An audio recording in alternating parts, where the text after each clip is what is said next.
হে everyone, good morning. আজ থেকে আমি তোমাদের সাথে আমার প্রেগনেন্সি লাইফস্টাইল শেয়ার করব।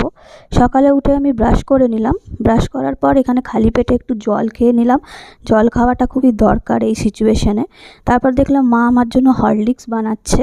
ততক্ষণে আমি আমার সকালবেলার খালি পেটে যে ওষুধগুলো থাকে সেগুলো খেয়ে নিলাম।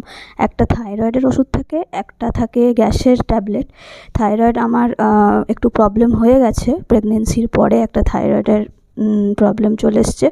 সেই কারণে ডক্টর বলেছে সকালে খালি পেটে ওষুধটা খেতে, আর গ্যাসের ট্যাবলেটটা সারাদিন যা খাই সেটা ডাইজেস্ট হওয়ার জন্য, না হলে গলা জ্বালা বা বমি এই প্রবলেমগুলো হতে থাকে। তারপরে মা আমাকে হরলিক্স দিয়ে দিল। হরলিক্স দিয়ে আমি দুটো বিস্কুট খেয়ে নিলাম। বিস্কুটটা খাওয়ার পরে এখানে আমি বিছানা গুছিয়ে নিচ্ছিলাম। আর এখন আমার 9 মান্থস চলছে।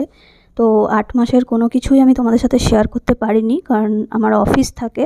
এই 8 মাস ধরে আমি অফিস করেছি, তাই অনেক অফিস